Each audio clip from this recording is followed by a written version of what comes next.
Hi students, आज की इस वीडियो में हम जो टॉपिक डिस्कस करने जा रहे हैं बहुत ही इम्पॉर्टेंट टॉपिक है which is geometrical isomerism. Normally हम इसको सिस ट्रांस आइसोमेरिज्म भी कहते हैं। तो चलिए स्टार्ट करते हैं कि व्हाट इज़ ज्योमेट्रिकल आइसोमेरिज्म। तो ज्योमेट्रिकल आइसोमेरिज्म में हमारे पास क्या होता है, यहाँ पर हमारे पास सेम स्ट्रक्चरल फॉर्मूला होता है बट अरेंजमेंट ऑफ एटम्स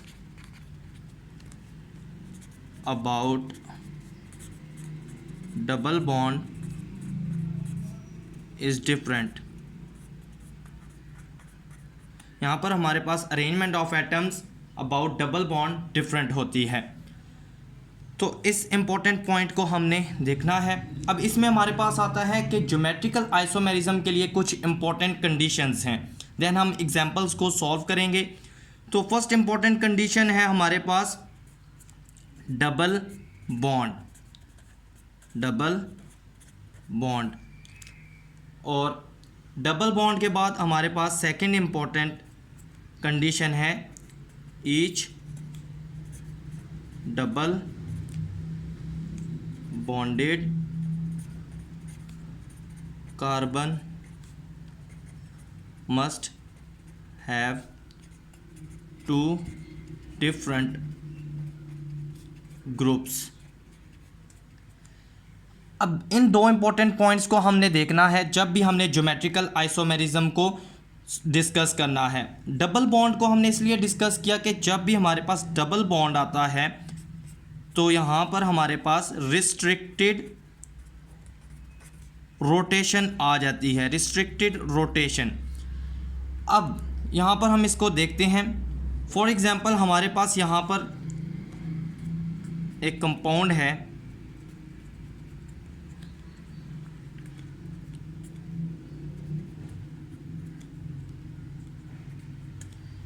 तो हमें देखना है क्या ये कंपाउंड ज्योमेट्रिकल आइसोमेरिज्म शो करेगा।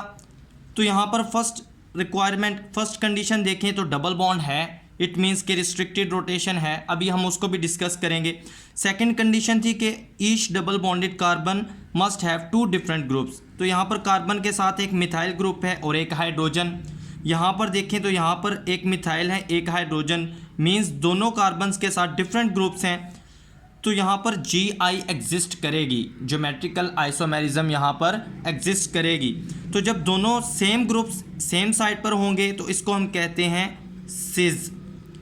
और जब हमारे पास सेम ग्रुप्स अपोजिट साइड पे होंगे तो उसको हम बोलेंगे ट्रांस। तो ये दोनों एक दूसरे के क्या हैं, ज्योमेट्रिकल आइसोमर्स। अब हमने बात की रिस्ट्रिक्टेड रोटेशन की, तो उसको हमने क्यों डिस्कस किया। अब यहाँ पर देखें कि अगर हमारे पास एक कंपाउंड है इस फॉर्म में और हमें कहा जाता है कि क्या यहाँ पर हमारे पास GI शो होगी। अब यहाँ पर देखें तो डिफरेंट ग्रुप्स तो अटैच हैं बट यहाँ पर सिंगल बॉन्ड है और यहाँ पर डबल था। अब सिंगल बॉन्ड है तो यहाँ पर क्या होगा, रोटेशन पॉसिबल है। जब हम इस कार्बन को पकड़ के इस कार्बन को रोटेट करवाएंगे तो इस कार्बन को जब हम रोटेट करवाएंगे तो हमारे पास रोटेशन क्या होगी, पॉसिबल होगी। तो यहाँ पर रोटेशन पॉसिबल है। जब रोटेशन पॉसिबल होगी तो हमारे पास नो ज्योमेट्रिकल आइसोमेरिज्म। अब उसकी रीज़न क्या है कि यहाँ पर ये दोनों सेम ग्रुप सेम साइड पर हैं। जब ये रोटेट करेगा हाइड्रोजन यहाँ पर आएगा, कार्बन यहाँ पर, अगेन रोटेशन पर सेम इसी तरह हो जाएगा। तो रोटेशंस यहाँ पर चलती रहती हैं क्योंकि सिग्मा बॉन्ड है। तो यहाँ पर रोटेशन जो है वो पॉसिबल है। तो इस केस में हमारे पास ज्योमेट्रिकल आइसोमेरिज्म एग्जिस्ट नहीं करेगी, क्योंकि जब रोटेशन आ जाए तो ज्योमेट्रिकल आइसोमेरिज्म एग्जिस्ट नहीं करती। बट यहाँ पर डबल बॉन्ड था। अब हम इसको देखते हैं कि डबल बॉन्ड होने की वजह से यहाँ पर क्यों ज्योमेट्रिकल आइसोमेरिज्म एग्जिस्ट करती है। तो उसके लिए हम यहाँ पर देखते हैं। अब यहाँ पर देखें तो हमारे पास था कंपाउंड इस फॉर्म में,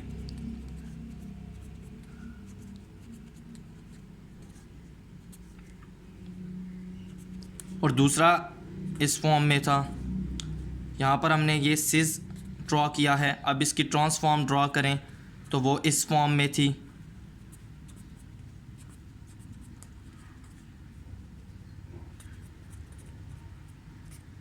अब यहाँ पर देखें तो डबल बॉन्ड है, तो डबल बॉन्ड यहाँ पर हम इसको ड्रॉ करते हैं। यहाँ पर देखें फर्स्ट बॉन्ड कौन सा है, सिग्मा। यहाँ पर हमारे पास CH3 है, यहाँ पर H है, यहाँ पर।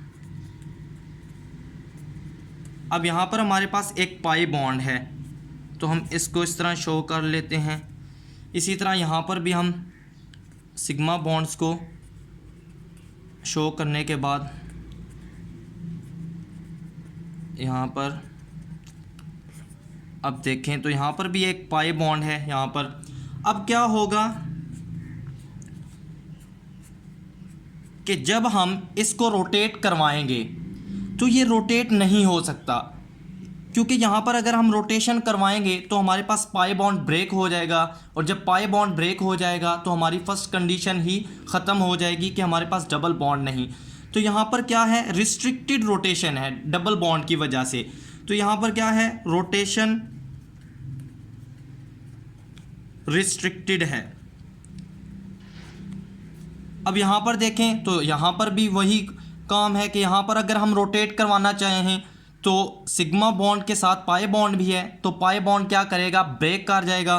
तो यहाँ पर भी रोटेशन रिस्ट्रिक्टेड है। जब रोटेशन रिस्ट्रिक्टेड है तो अंडर नॉर्मल कंडीशंस ये इसमें कन्वर्ट नहीं हो सकता। ये सिस था और ये हमारे पास था ट्रांस, तो ये दोनों एक दूसरे में क्या है, कन्वर्ट नहीं हो सकते अंडर नॉर्मल कंडीशंस। तो इस बेस पर ये सेपरेटली एग्जिस्ट करेगा और ये सेपरेटली एग्जिस्ट करेगा। दोनों में डिफरेंस कहाँ है, दोनों की अरेंजमेंट ऑफ एटम्स जो है अराउंड अबाउट डबल बॉन्ड वो डिफरेंट है। तो यहीं पर हमारे पास ज्योमेट्रिकल आइसोमेरिज्म एग्जिस्ट करती है। इस बेस पर हम डबल बॉन्ड को कहते हैं कि यहाँ पर हमारे पास रिस्ट्रिक्टेड रोटेशन होनी चाहिए। साइक्लिक कंपाउंड्स की बात नहीं कर रहे, वहाँ पर केस थोड़ा सा डिफरेंट होगा। यहाँ पर रिस्ट्रिक्टेड रोटेशन जो है वो मस्ट होनी चाहिए। तो इस वजह से हम कहते हैं कि सिग्मा बॉन्ड की वजह से ज्योमेट्रिकल आइसोमेरिज्म यहाँ पर एग्जिस्ट नहीं कर सकती। अब हमारे पास कुछ अदर एग्जांपल्स हैं। फॉर एग्जांपल हमारे पास एक कंपाउंड है।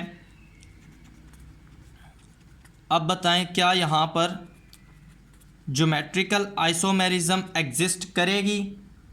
तो यहाँ पर देखें डबल बॉन्ड है, बट यहाँ पर दोनों हाइड्रोजन्स इस कार्बन के साथ दो सेम ग्रुप्स हैं, तो यहाँ पर no GI geometrical isomerism exist नहीं करेगी। इसी तरह अब हम नेक्स्ट एग्जांपल को डिस्कस करते हैं। यहाँ पर हम एग्जांपल नंबर 1 को डिस्कस करते हैं। हमारे पास है, हमें कहा जाता है draw cis trans isomer for 1,2 dichloro ethene. तो अब इसके लिए हमें सिस एंड ट्रांस आइसोमर्स को ड्रॉ करना है। तो यहाँ पर देखें 1 2, यहाँ पर एक डबल बॉन्ड, यहाँ पर एक क्लोरीन आएगा, यहाँ पर भी एक क्लोरीन। तो ये हमारे पास क्या है, 1,2 डाइक्लोरो ईथीन। अब यहाँ पर देखें तो दोनों क्लोरीन सेम साइड पर हैं, दोनों हाइड्रोजन सेम साइड पर हैं, तो ये हमारे पास कौन सी फॉर्म है, सिस। तो ट्रांस क्या होगी, यहाँ पर क्लोरीन अगर यहाँ पर आ जाए, हाइड्रोजन यहाँ पर, अब सेम ग्रुप्स अपोजिट साइड्स पर हैं, तो अब हमारे पास ये क्या है, ट्रांस। तो इस तरह से हम सिस एंड ट्रांस को डिसाइड करते हैं। अब हम कुछ अदर एग्जांपल्स को डिस्कस करते हैं जिससे ये और भी इजी हो जाएगा। तो उसमें हम देखते हैं हमारे पास और एग्जांपल्स कौन कौन सी आती हैं। तो उसमें हम डिस्कस करते हैं, सेकंड एग्जांपल को हम डिस्कस करते हैं। यहाँ पर सेकंड एग्जांपल है हमारे पास हेक्स 3 इन। इसके हमें ज्योमेट्रिकल आइसोमर्स जो हैं वो ड्रॉ करने हैं। तो फर्स्ट ऑफ ऑल यहाँ पर हम 6 कार्बन्स लिखते हैं, 1 2 3 4 5 6। 3 पे हमारे पास डबल बॉन्ड है, ये डबल बॉन्ड हो गया। यहाँ पर बाकी वैलेंसीज़ को पूरा कर लेते हैं। यहाँ पर एक हाइड्रोजन, यहाँ पर भी एक हाइड्रोजन, यहाँ पर CH2 और यहाँ पर CH3। तो इस तरह से हम इजी वे में ड्रॉ कर सकते हैं। यहाँ पर दोनों डबल बॉन्डेड कार्बन्स को लिखें। अब इस कार्बन के साथ एक हाइड्रोजन है, तो यहाँ पर हाइड्रोजन, यहाँ पर इसके साथ एक हाइड्रोजन है, हाइड्रोजन। अब यहाँ पर रिमेनिंग एक इथाइल ग्रुप है, तो यहाँ पर ये इथाइल ग्रुप को लिख लिया। इसके साथ भी एक इथाइल ग्रुप है, तो यहाँ पर भी एक इथाइल ग्रुप लिख लिया। अब देखें दोनों इथाइल ग्रुप सेम साइड पर हैं, दोनों हाइड्रोजन सेम साइड पर हैं, तो ये हमारे पास क्या है, सिस हेक्स 3 इन। अब इसकी ट्रांसफॉर्म कैसे होगी, तो उसके लिए हमें यहाँ पर हम सेम रहने देते हैं। यहाँ पर क्या होगा, हाइड्रोजन, यहाँ पर इथाइल ग्रुप आ जाएगा। तो ये क्या है, अब ट्रांस हेक्स 3 इन। यहाँ पर देखें 1 2 3 4 5 6, 1 2 3 पे हमारे पास डबल बॉन्ड है और ट्रांसफॉर्म में है ट्रांस हेक्स 3 इन। अब नेक्स्ट एग्जांपल को डिस्कस करते हैं। नेक्स्ट एग्जांपल है हमारे पास, इसमें हम ब्यूट 2 इन 1 4 डाइओइक एसिड, इसको हम इसकी सिस एंड ट्रांस ड्रॉ करेंगे। तो ये बहुत ईजी है। यहाँ पर हमारे पास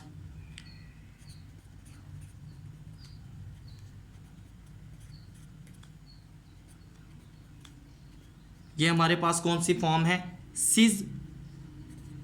सिस नेम यहाँ पर मैं नहीं लिख रहा क्योंकि ऊपर मेंशन है, सिस ब्यूट 2 इन 1 4 डाइओइक एसिड। तो इसको हम कहते हैं malic acid, this is malic acid. इसकी ट्रांसफॉर्म जब हम ड्रॉ करेंगे,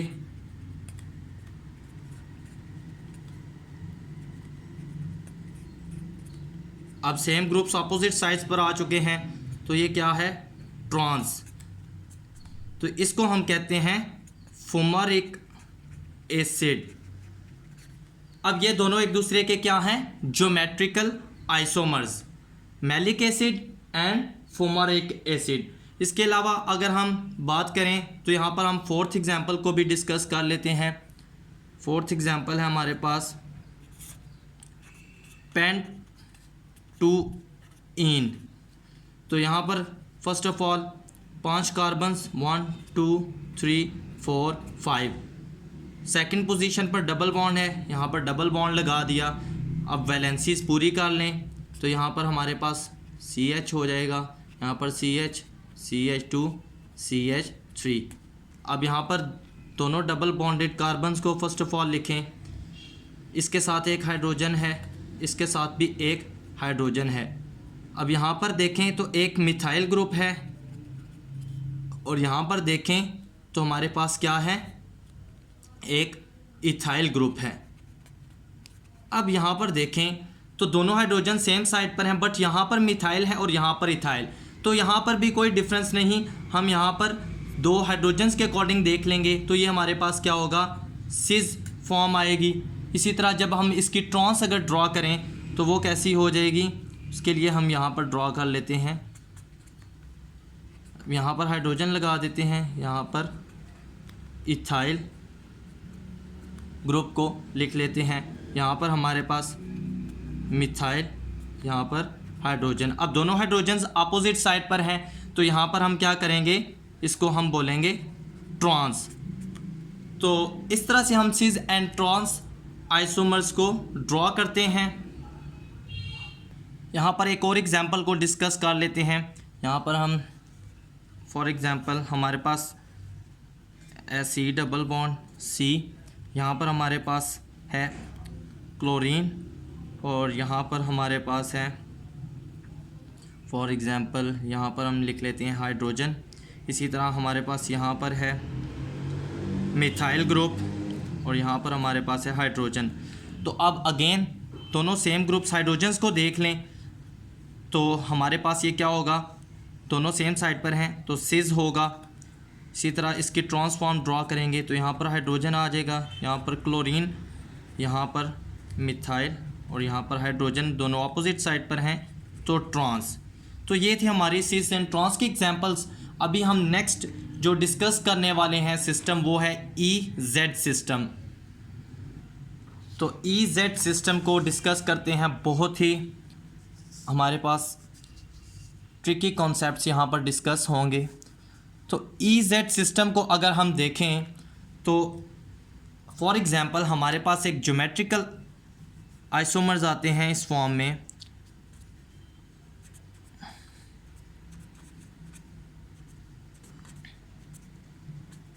अब यहाँ पर मुझे बताएं क्या ज्योमेट्रिकल आइसोमेरिज्म एग्जिस्ट करेगी।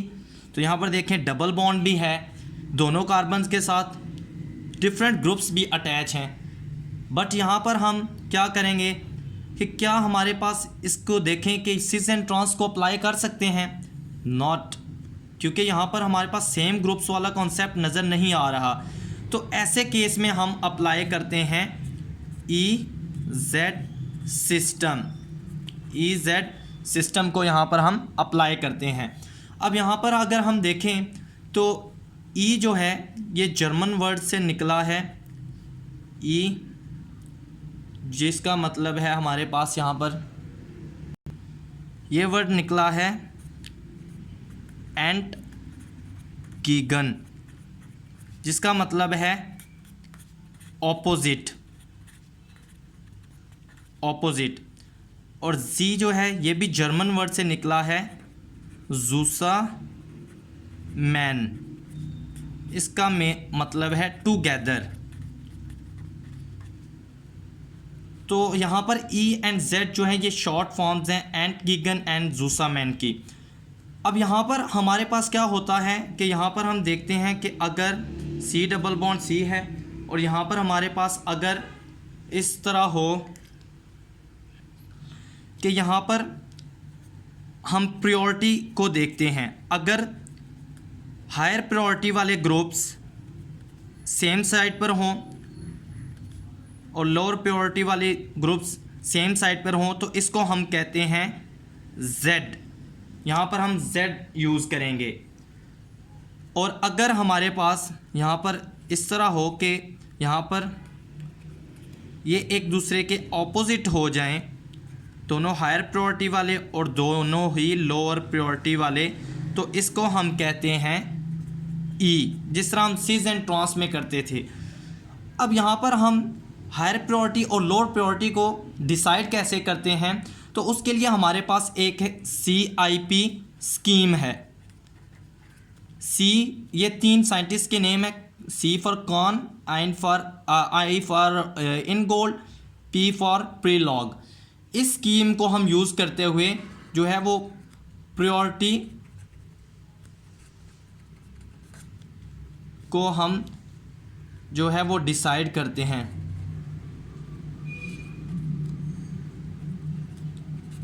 अब इसमें हमारे पास कुछ रूल्स हैं, जिन रूल्स को हम अभी देखेंगे ताकि हम किसी भी कंपाउंड पर जब EZ सिस्टम को अप्लाई करते हैं तो देखें वो कौन से रूल्स हैं। तो रूल्स को हम डिस्कस करते हैं। तो रूल्स की अगर बात करें तो हमारे पास यहाँ पर कुछ रूल्स हैं EZ सिस्टम के लिए। 4 रूल्स हैं बेसिकली जिनको हम डिस्कस करेंगे। तो फर्स्ट रूल है each atom is assigned a priority, priority is based on atomic number, higher the atomic number the higher the priority. यानी प्रायोरिटी हम एटॉमिक नंबर की बेस पर जो है वो असाइन करेंगे। तो यहाँ पर हम देखते हैं, यहाँ पर हमारे पास है iodine, for example bromine, chlorine, fluorine, और यहाँ पर हमारे पास आ जाता है ऑक्सीजन आ जाता है। देन हम यहाँ पर कार्बन की बात कर लेते हैं। तो यहाँ पर देखें हायर एटॉमिक नंबर है आयोडीन का, तो यहाँ पर हम देखते हैं यहाँ हाईएस्ट प्रायोरिटी है और यहाँ पर हमारे पास लोवेस्ट प्रायोरिटी। आयोडीन का एटॉमिक नंबर सबसे ज़्यादा है तो आयोडीन को प्रायोरिटी मिलेगी ब्रोमीन पर। ब्रोमीन क्लोरीन से ज़्यादा है, क्लोरीन फ्लोरीन से ज़्यादा, फ्लोरीन का एटॉमिक नंबर ऑक्सीजन से ज़्यादा है और ऑक्सीजन का कार्बन से ज़्यादा है। तो यहाँ पर देखें तो हमारे पास फर्स्ट प्रायोरिटी किसको मिलेगी, आयोडीन को, सेकंड ब्रोमीन को, थर्ड क्लोरीन को, फोर्थ फ्लोरीन को। इसी तरह प्रायोरिटी जो है वो एटॉमिक नंबर की बेस पर हम असाइन करेंगे। अब सेकंड रूल है कि आइसोटोप्स के केस में हम क्या करेंगे। तो जब हमारे पास आइसोटोप्स आ जाएं तो वहाँ पर हम एटॉमिक मास को देखेंगे, जिसका एटॉमिक मास ज़्यादा होगा उसको हायर प्रायोरिटी मिलेगी। यहाँ पर आयोडीन को देखें, यहाँ पर रूल नंबर 1 में तो फर्स्ट प्रायोरिटी मिली थी, कार्बन को हमने 6 प्रायोरिटी दी थी। तो आइसोटोप्स के केस में यहाँ पर हम देखते हैं ऑक्सीजन के 3 आइसोटोप्स हैं, ऑक्सीजन 18, 17, इसके अलावा हमारे पास है ऑक्सीजन 16। और इसके अलावा अगर हम देखें तो हमारे पास कार्बन के आइसोटोप्स हैं, कार्बन 14 है, कार्बन 13 है, कार्बन 12 है। इसी तरह अगर हम देखें तो हाइड्रोजन के 3 आइसोटोप्स हैं। तो यहाँ पर क्या है, हाईएस्ट प्रायोरिटी हमारे पास, और यहाँ पर क्या है, लोवेस्ट प्रायोरिटी। तो यहाँ पर प्रायोरिटी आर्डर इस फॉर्म में होगा, जिसका आइसोटोप का एटॉमिक मास ज़्यादा है उसकी प्रायोरिटी भी पहले होगी, उसको हम प्रायोरिटी देंगे। तो यहाँ पर देखें आइसोटोप्स के केस में हम इस तरह प्रायोरिटी देते हैं। तो इस तरह से हमने 2 रूल्स को डिस्कस कर लिया है। अब हमारे पास जो फर्दर 2 रूल्स हैं उनको डिस्कस करते हैं। अब यहाँ पर रूल नंबर 3 जो है वेरी वेरी इंपॉर्टेंट रूल है। A priority can not be assigned on the basis of atomic number और atomic mass considering the first atom, then look at the next set of atoms and continue until a priority can be assigned. अब for example यहाँ पर देखें हमारे पास CH2 group है, यहाँ पर भी हमारे पास CH2 ग्रुप है, यहाँ पर हमारे पास CH2 ग्रुप है, अगेन हमारे पास CH2 ग्रुप है, यहाँ पर CH2 ग्रुप है और यहाँ पर भी CH2 ग्रुप। अब यहाँ पर देखें तो प्रायोरिटी हम यहाँ पर असाइन नहीं कर सकते क्योंकि कार्बन है और साथ 2 हाइड्रोजन्स। बट यहाँ पर मैं अगर देखूँ तो यहाँ पर मैं इसके साथ लगा देता हूँ क्लोरीन, यहाँ पर इसके साथ OH लगा देता हूँ, यहाँ पर इसके साथ NH2, यहाँ पर इसके साथ हम लगा लेते हैं CH3, यहाँ पर हम इसके साथ लगा लेते हैं ड्यूटीरियम और यहाँ पर हम इसके साथ हाइड्रोजन लगा लेते हैं। तो यहाँ पर देखें फर्स्ट एटम सबका सेम है कार्बन।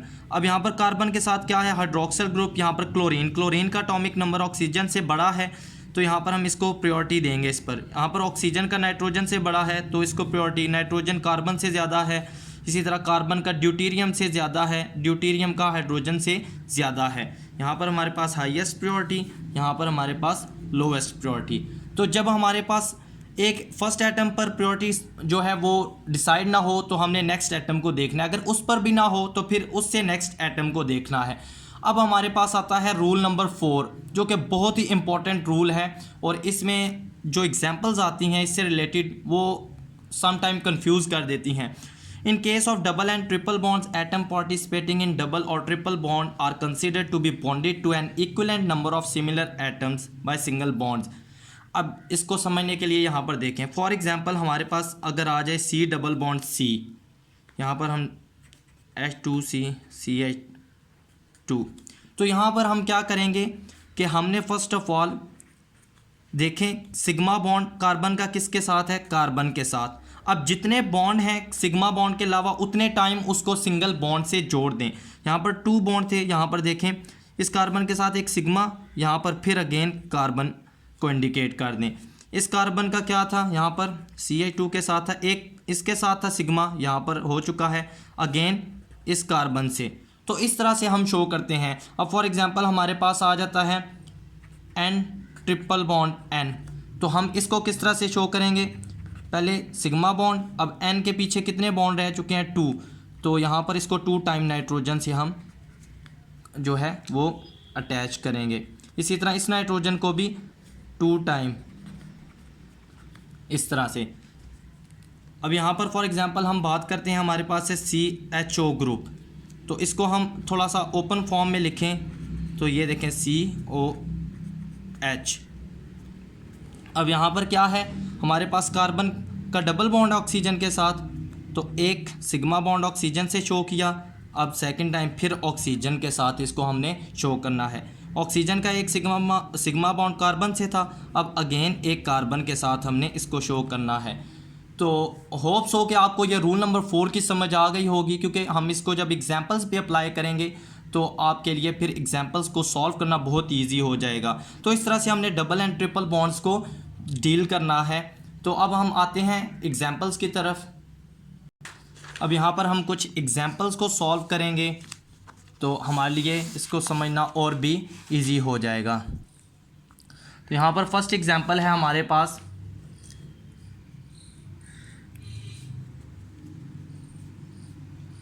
फर्स्ट एग्जांपल की बात करें तो फर्स्ट एग्जांपल में हमने लिखा था, यहाँ पर हम इसको थोड़ा सा इस तरह कर लेते हैं। यहाँ पर हमारे पास ब्रोमीन है, यहाँ पर आयोडीन है और यहाँ पर हमारे पास क्लोरीन है, यहाँ पर फ्लोरीन।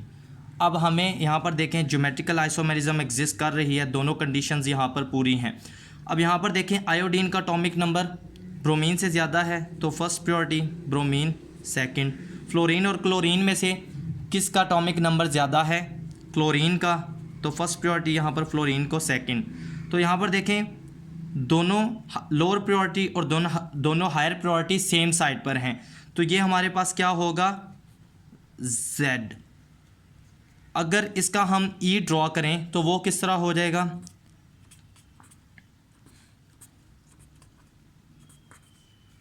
यहाँ पर आयोडीन को लगा दें और यहाँ पर ब्रोमीन को, तो आप प्रायोरिटी दें 1 2 1 2। तो अब ऑपोजिट साइड्स पर आ चुकी हैं, तो ये हमारे पास क्या होगा? E।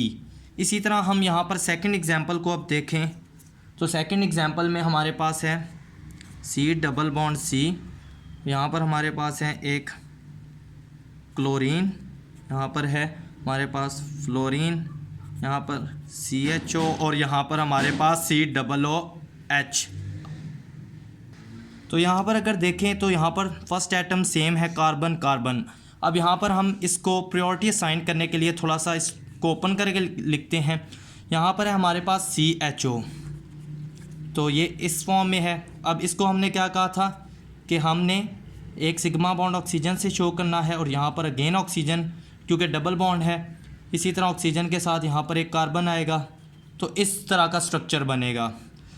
अब यहाँ पर नीचे देखें तो COOH है, तो यहाँ पर देखें तो इस फॉर्म में स्ट्रक्चर है। जब इसको हम ओपन करके लिखेंगे अकॉर्डिंग टू रूल नंबर 4, तो हमारे पास ये इस तरह बनेगा।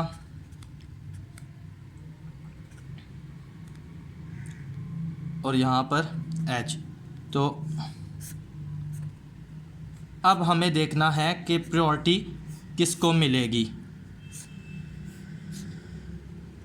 अब यहाँ पर कार्बन के साथ 2 ऑक्सीजन हैं और 1 हाइड्रोजन इस केस में, और यहाँ पर कार्बन के साथ 3 ऑक्सीजन हैं, तो डेफिनेटली प्रायोरिटी इसको मिलेगी। तो ये हो गया 1, तो ये 2 होगा। इसी तरह क्लोरीन को देखें तो इसका एटॉमिक नंबर ज़्यादा है, तो ये 1 और यहाँ पर फ्लोरीन हो जाएगा हमारे पास 2। अब यहाँ पर दोनों लोअर प्रायोरिटी और हायर प्रायोरिटी वाले सेम साइड पर हैं, तो ये हो जाएगा Z। तो इसका E कैसे होगा? यहाँ पर अगर COOH कर दें और यहाँ पर CHO, यहाँ पर हमारे पास आ जाएगा फ्लोरीन, यहाँ पर क्लोरीन, तो ये हमारे पास क्या हो जाएगा? E। अब हमारे पास आती है थर्ड एग्जांपल। थर्ड एग्जांपल में हम लोग डिस्कस करेंगे, हमारे पास नेम गिवन है। अब हमें कहा जाता है कि हमें E एंड Z ड्रा करना है फॉर 2 क्लोरो। थोड़ा सा कम्प्लेक्स करके इसको जो है वो सॉल्व करते हैं ताकि हमारे लिए इजी हो जाए। 3 मिथाइल पेंटूइन, इसका हमें Z और E जो है वो ड्रॉ करना है। तो जब हमारे पास इस फॉर्म में आ जाए नेम, तो हमें क्या करना है? फर्स्ट ऑफ ऑल हम उसका स्ट्रक्चर इस तरह से लिखते हैं। हमारे पास पेंटूइन मतलब यहाँ पर हम 5 कार्बन लेते हैं, 1 2 3 4 5। अब हमारे पास यहाँ पर डबल बॉन्ड है 2 पे, इन 2 पे हमारे पास यहाँ पर देखें तो क्लोरीन भी लगा हुआ है, क्लोरो है। और 3 पे हमारे पास है मिथाइल। तो बाकी यहाँ पर वैलेंसी को कंप्लीट कर लें। यहाँ पर हमारे पास स्ट्रक्चर बन चुका है 2 क्लोरो 3 मिथाइल पेंट 2 इन का। अब यहाँ पर Z और E को लिखना बहुत इजी हो जाएगा। अगर फर्स्ट ऑफ ऑल हम इसका Z ड्रॉ करते हैं तो हमारे पास वो कैसे बनेगा, C डबल बॉन्ड C। यहाँ पर कार्बन के साथ एक क्लोरीन है तो यहाँ पर क्लोरीन लगा देते हैं। इस कार्बन के साथ एक मिथाइल है तो यहाँ पर मिथाइल। अब यहाँ पर क्लोरीन वाले कार्बन के साथ एक, यहाँ पर हमारे पास क्या था, मिथाइल ग्रुप। और यहाँ पर हमारे पास क्या रह चुका है, इथाइल ग्रुप। तो आप प्रायोरिटी असाइन करें तो यहाँ पर फर्स्ट एटम क्लोरीन है तो 1, यहाँ पर कार्बन है तो 2। यहाँ पर दोनों कार्बन है बट इस कार्बन के साथ फर्दर एक कार्बन भी है बट इसके साथ जो है वो जस्ट 3 हाइड्रोजन्स हैं। तो प्रायोरिटी इथाइल ग्रुप को मिलेगी और यहाँ पर इसको लोअर प्रायोरिटी। तो हायर प्रायोरिटी वाले अपोजिट साइड पर हैं, इसी तरह लोअर प्रायोरिटी वाले भी अपोजिट साइड पर हैं। तो ये हमारे पास क्या होगा, तो ये हमारे पास क्या हो जाएगा, E। और जब हम इसका Z ड्रॉ करेंगे ज्योमेट्रिकल आइसोमर तो यहाँ पर हम मिथाइल को लगा दें, यहाँ पर इथाइल को। तो अब हमारे पास ये क्या है, यहाँ पर Z। तो इस तरह से हम E एंड Z को ड्रॉ करते हैं। तो अब कुछ और एग्जांपल्स को डिस्कस करते हैं ताकि हमारे लिए इसको समझना और भी इजी हो जाए। अब हमें यहाँ पर दिया जाता है कि हमें Z एंड E ड्रॉ करना है for 3 methyl 4 phenyl pent 3 en 2 one. तो ये आपको बहुत डिफ़िकल्ट सा लग रहा होगा लेकिन अगर आपके पास प्रॉपर कॉन्सेप्ट है तो आप इसको इजीली सॉल्व कर सकते हो। तो फर्स्ट ऑफ ऑल इसका स्ट्रक्चर अगर हम इस तरह लिखें, हमारे पास क्या है, पेंट। तो 5 कार्बन 1 2 3 4 5। अब यहाँ पर हम 5 कार्बन को हमने लिख लिया है। अब हमें क्या करना है, हमें पोजीशन सब्स्टिट्यूएंट्स की जो है वो लगानी है। तो हमारे पास इन 1 2 3, यहाँ पर हमारे पास क्या है, डबल बॉन्ड, ठीक है। इसी तरह 1 2 ऑन, यहाँ पर हमारे पास एक डबल बॉन्ड ऑक्सीजन लगेगा, ठीक है। इसी तरह अगर 4 पे देखें 1 2 3 4 तो यहाँ पर क्या है, फिनाइल ग्रुप लगा हुआ है। 1 2 3 यहाँ पर मिथाइल ग्रुप लगा हुआ है। अब इनकी वैलेंसीज को कंप्लीट कर लें तो यहाँ पर हमारे पास CH3 CH3। अब हमारे पास इसके Z एंड E जो है वो ड्रॉ करना बहुत ही इजी है। तो यहाँ पर डबल बॉन्डेड कार्बन को फर्स्ट ऑफ ऑल लिखें, यहाँ पर दोनों कार्बन्स आ गए। इसके बाद हमें क्या करना है, अब यहाँ पर इस डबल बॉन्डेड कार्बन के साथ एक मिथाइल ग्रुप है तो यहाँ पर हम मिथाइल ग्रुप लगा देते हैं। यहाँ पर इस डबल बॉन्डेड कार्बन के साथ फिनाइल ग्रुप है तो यहाँ पर हम फिनाइल ग्रुप को लगा देते हैं। यहाँ पर इसके साथ एक मिथाइल ग्रुप रह गया है तो यहाँ पर हम मिथाइल ग्रुप को लगा देते हैं। और यहाँ पर इस कार्बन के साथ C double bond O H3C। तो अब यहाँ पर देखें तो यहाँ पर फिनाइल है, यहाँ पर कार्बन के साथ फर्दर 5 कार्बन्स और हैं तो इसको फर्स्ट प्रायोरिटी मिलेगी, इसको सेकंड प्रायोरिटी मिलेगी। अब यहाँ पर कार्बन है और कार्बन, यहाँ पर कार्बन के साथ 3 हाइड्रोजन्स हैं और यहाँ पर जब इसको ओपन करेंगे तो 2 ऑक्सीजन्स होंगे तो डेफिनेटली इसको नंबर 1 प्रायोरिटी मिलेगी, इसको 2। तो यहाँ पर लोअर वाले सेम साइड ऑपोजिट हैं और हायर वाले भी ऑपोजिट, तो ये हमारे पास क्या होगा, E। तो इसका जब Z हम ड्रॉ करेंगे तो हमारे पास यहाँ पर फिनाइल को अगर लगा दें, यहाँ पर मिथाइल को, और यहाँ पर हमारे पास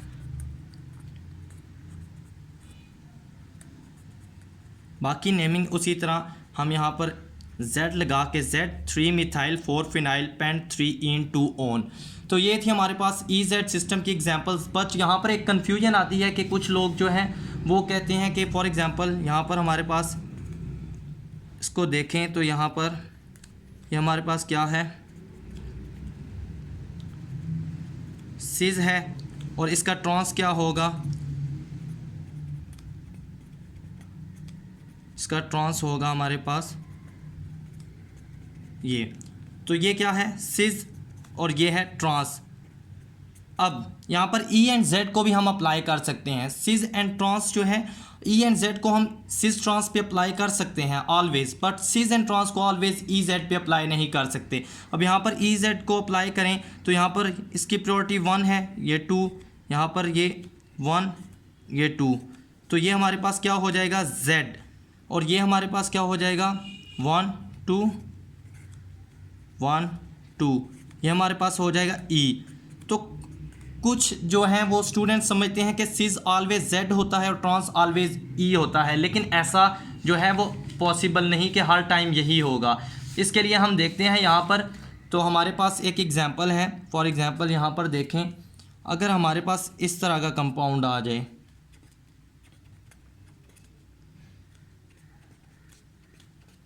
और इसका यहाँ पर दूसरा आइसोमर हम ड्रा करते हैं, ज्योमेट्रिकल आइसोमर।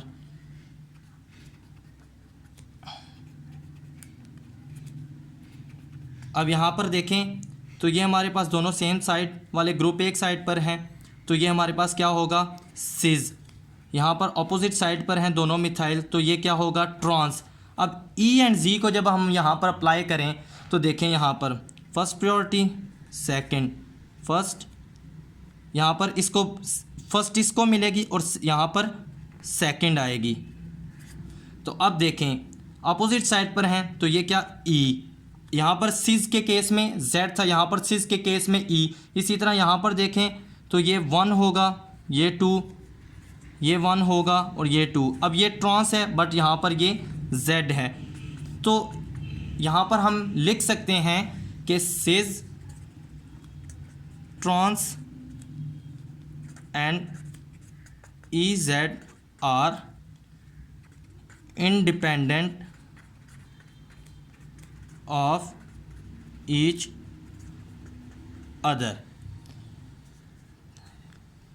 ये दोनों एक दूसरे पर डिपेंड नहीं करते। अब यहाँ पर एक हम लास्ट एग्जांपल को डिस्कस करते हैं, देन हम जो है वो इसको फिनिश करते हैं। फॉर एग्जांपल हमारे पास इस तरह का कंपाउंड गिवन है 1 2 3 4 5 6 7 एंड ये। अब यहाँ पर हमारे पास यहाँ पर एक डबल बॉन्ड गिवन है और एक डबल बॉन्ड हमारे पास यहाँ पर गिवन है। हमें कहा जाता है कि हमें पता लगवाना है कि ये हमारे पास E कहाँ पर है, Z कहाँ पर है, ये सिस एंड ट्रांस। तो यहाँ पर देखें ये मिथाइल ग्रुप है, तो यहाँ पर डेफिनेटली एक हाइड्रोजन होगा और यहाँ पर इसका ये हाइड्रोजन यहाँ पर, दोनों अपोजिट हैं, तो यहाँ पर क्या होगा 2 पोजीशन पे है, तो ये हमारे पास 2 अपोजिट हैं, E हो जाएगा 3। यहाँ पर हम देखें तो 1 2 पे बॉन्ड था, 3 और यहाँ पर 4 पे, तो यहाँ पर देखें तो यहाँ पर एक हाइड्रोजन होगा और यहाँ पर एक हाइड्रोजन, तो ये भी क्या है E, तो इसको हम बोलेंगे 4E। तो इस तरह से हम इजीली जो है वो ज्योमेट्रिकल आइसोमेरिज्म को देख सकते हैं और यहाँ पर E एंड Z को अप्लाई कर सकते हैं। यहाँ पर हम सिस एंड ट्रांस को भी अप्लाई कर सकते हैं। तो अब हम लास्ट सिस्टम को डिस्कस करते हैं which is syn and anti. तो सिन एंटी सिस्टम की बात की जाए तो ये यहाँ पर हमारे पास क्या होता है कि अभी तक तो जितनी ज्योमेट्रिकल आइसोमेरिज्म हमने डिस्कस की वो थी C डबल बॉन्ड C में, बट यहाँ पर हमारे पास C डबल बॉन्ड N और उसके अलावा N डबल बॉन्ड N में जो ज्योमेट्रिकल आइसोमेरिज्म है उसको हम डिस्कस करेंगे। तो फर्स्ट ऑफ ऑल हमारे पास आता है एल्डो ऑक्साइम। तो एल्डो ऑक्साइम फॉर एग्जांपल हमारे पास C डबल बॉन्ड N है और यहाँ पर हमारे पास H है, यहाँ पर फिनाइल ग्रुप है और यहाँ पर हमारे पास OH ग्रुप है। तो अब यहाँ पर क्या है कि हमारे पास डबल बॉन्ड भी है बट यहाँ पर एक ग्रुप हमारे पास नहीं है। तो मैंने कहा था कि हमारे पास इलेक्ट्रॉन डेंसिटी डिफरेंट होनी चाहिए या डिफरेंट ग्रुप्स, तो यहाँ पर एक लोन पेयर है जिसको हम इस तरह शो कर सकते हैं। तो इस केस में हम यूज़ करते हैं सिस्टम सिन एंटी। यहाँ पर अगर हाइड्रोजन के सामने हो, यहाँ पर मतलब दोनों सेम साइड पर हो हाइड्रोजन एंड हाइड्रोक्सिल ग्रुप, तो इसको हम कहते हैं सिन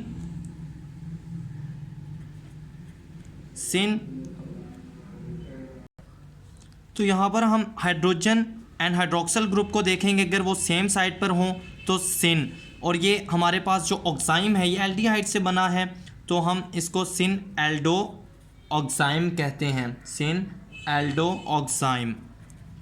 तो इसमें हमारे पास अगर यही इस फॉर्म में हो, अब hydrogen and hydroxyl groups opposite side पर हैं, तो इसको हम बोलेंगे एंटी एल्डो ऑक्साइम। ये था हमारे पास एल्डो ऑक्साइम। अब यहाँ पर हम बात करते हैं कीटो ऑक्साइम। यहाँ पर जो ऑक्साइम है वो कीटोन से बना होता है, तो यहाँ पर हमें जस्ट क्या करना है कि यहाँ पर जो H है इसकी जगह हमें मिथाइल लगाना है। तो अब हम कैसे इंडिकेट करेंगे कि हमारे पास, यहाँ पर हम इसको इस फॉर्म में लिख लेते हैं। यहाँ पर लॉन पेयर को जो है वो सम टाइम जो है शो नहीं किया जाता, इस फॉर्म में भी शो कर दिया जाता है, इस फॉर्म में। तो यहाँ पर हमें क्या करना है, हमें देखना है मिथाइल ग्रुप को। अगर मिथाइल ग्रुप के ऑपोजिट होगा तो ये हमारे पास क्या होगा, यहाँ पर इसके अकॉर्डिंग ये एंटी है और इसके अकॉर्डिंग सिन है। तो यहाँ पर अगर हम इसकी नेमिंग करें तो फिनाइल के अकॉर्डिंग ये सिन है, तो हम इसको लिखेंगे सिन फिनाइल और बाकी नेम लिख लें मिथाइल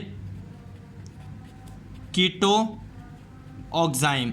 या फिर अगर हम मिथाइल के अकॉर्डिंग देखें तो मिथाइल इसके एंटी पोजीशन पे है, तो इसका नेम हो जाएगा एंटी मिथाइल फिनाइल कीटो ऑक्साइम। तो इस तरह से हम यहाँ पर नेमिंग करते हैं। अब यहाँ पर अगर इसके अकॉर्डिंग देखें तो ये इसके साथ सिन पोजीशन पे है, तो नेमिंग इस तरह होगी। अगर मिथाइल के अकॉर्डिंग देखें तो मिथाइल हाइड्रोक्सिल ग्रुप के अकॉर्डिंग जो है वो एंटी पोजीशन पे है, तो यहाँ पर नेमिंग इस तरह से होगी। अब हमारे पास आते हैं एजो कंपाउंड्स। तो यहाँ पर हमारे पास इस तरह से होता है। अब एजो के केस में हम किस तरह डिसाइड करेंगे, तो इस केस में क्या है कि अगर फॉर एग्जांपल यहाँ पर हम लगाते हैं फिनाइल ग्रुप, यहाँ पर हमारे पास लॉन पेयर होंगे, तो जब ये दोनों ऑपोजिट होंगे फिनाइल ग्रुप्स, तो हमारे पास ये क्या होगा, ये हमारे पास होगा सिन एजो। और अगर यहाँ पर हमारे पास N डबल बॉन्ड N हो और यहाँ पर ये दोनों ही सेम साइड पर हों, तो हम इसको बोलेंगे, यहाँ पर हमारे पास ये एंटी था, इसको हम बोलते हैं एंटी, और इसको हम बोलते हैं सिन, क्योंकि दोनों सेम साइड पर आ चुके हैं, तो इसको हम बोलते हैं सिन एजो। अब ग्रुप पे डिपेंड करता है कि साथ कौन से ग्रुप्स हैं। तो यहाँ पर दोनों ग्रुप्स अगर सेम साइड पर होंगे तो सिन एजो, अगर अपोजिट होंगे तो हमारे पास वो एंटी एजो होगा। तो होप सो कि आपको वीडियो पसंद आई होगी। अगर आप इस वीडियो को देखें कम्प्लीटली तो आपकी ज्योमेट्रिकल आइसोमेरिज्म जो है वो क्लियर हो जाएगी। तो उसमें जो 3 सिस्टम थे, सिन, एंटी, EZ, सिस, ट्रांस, उसको इन तीनों को हमने डिस्कस किया। तो अगर अभी तक आपने इस चैनल को सब्सक्राइब नहीं किया तो लाइक एंड सब्सक्राइब करें, और कोई भी प्रॉब्लम हो तो कमेंट सेक्शन में मेंशन करें ताकि हम उसको सॉल्व करने की कोशिश करें। ओके, मिलते हैं नेक्स्ट वीडियो में।